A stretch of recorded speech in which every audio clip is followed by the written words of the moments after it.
Good morning, ladies. Several people have reached out and asked me to address the issue of anger in mothering.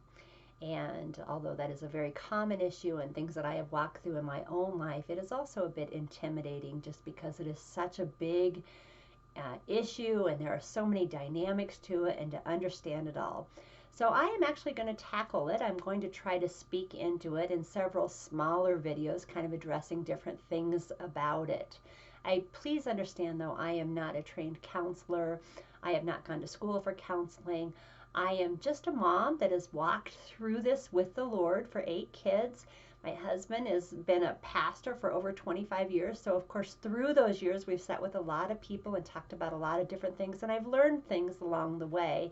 And even as I've studied the Word, the Lord has brought insight and understanding to some of the things that go on in a person's heart when they're wrestling with anger.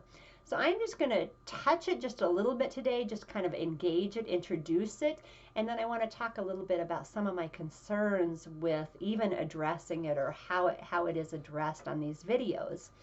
One is that I think it is so important for us to take complete responsibility for our anger. It would be easy, and it is easy, to blame our children or to blame our circumstances on our issue. We can look at the situation, and it is really hard for us just to take complete responsibility for our reaction in these situations. It has helped me to wrestle through that. It has helped me to sit back and work through that thought, that thinking, that pattern of thinking that wants to blame the kid or wants to blame other situations that are going on, and just say, no, this is what's coming out of my heart. This is my issue, and I need to take complete responsibility. We all know and have a burden to be a mom where our children can remember us. We surely do not want them to remember us as an angry mom or a mom that spoke harshly. And so our heart is to grow in that. Wow, the first step is so important, is to take full responsibility for how you respond in situations with your kids, and to not blame them or blame anything else, but to take that. The second thing I would just say that's really encouraging is this is an ongoing journey. There are a lot of interactions that we will have with our kids and that we've already had. In my own life, this has never become a sealed deal, something that I've gotten a handle on and that never rears its head again. It is something that I have to manage, that I have to watch, that I have to walk in, that I have to pray about. Even though I have been mothering for 27 years, it's something I still have to have before the Lord and humbly engage the Lord in. So big picture, this is not something we want to be remembered in. Big picture, this is our issue, our heart. And then the last big picture is this is something that I am not going to overcome necessarily. It is something that I am going to have to walk in and engage in. The next thing I want to talk about this morning is just how different homes can be. When we're talking about when a mom comes to me and she says, I struggle with anger in my mothering, it is really easy for me to say, oh, so do I, we're just alike. But of course, I've learned over the years that we have no idea what is going on in each other's homes.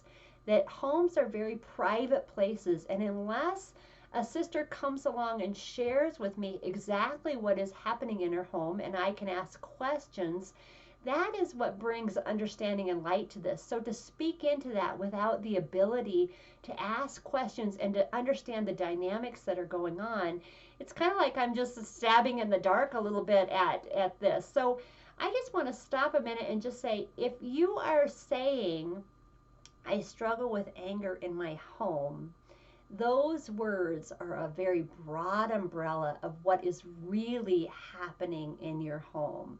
Let me give a few instances of how I would want you or encourage you to walk through this depending on what you mean by the words, I struggle with anger.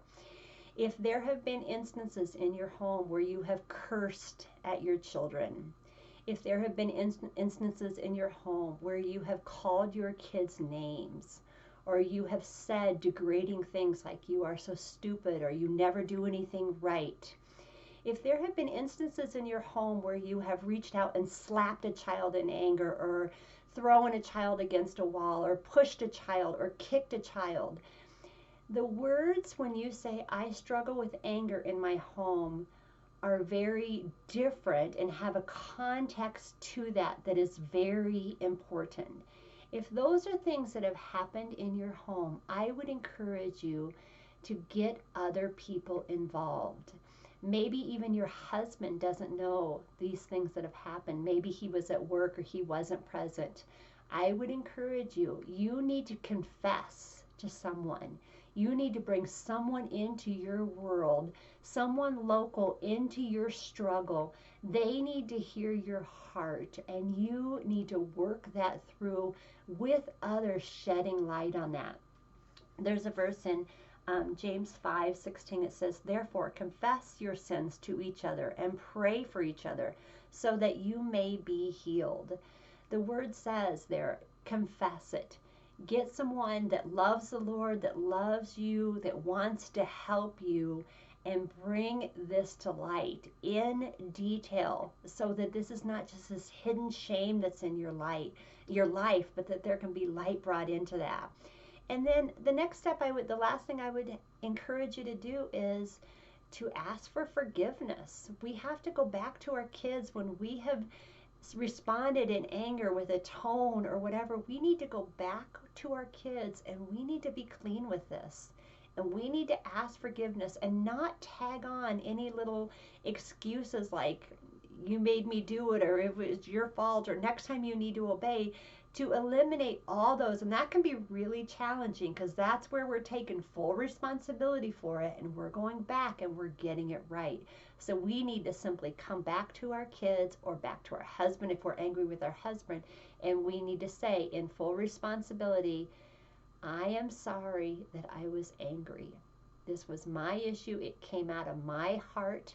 You did not deserve that. Will you please forgive me? And with a genuine heart, please come when you're ready to be at that spot. When you've wrestled it all out with the Lord, then come and make that right. Not before that. It's easy to step into that prematurely. But we really need to come with a right heart and do that work of working it out with the Lord and getting to that point. So those are just some introductory thoughts on struggling with motherhood. And I do have more to share on that, but I hope that gives you something to chew on this morning. And I'll see you next time.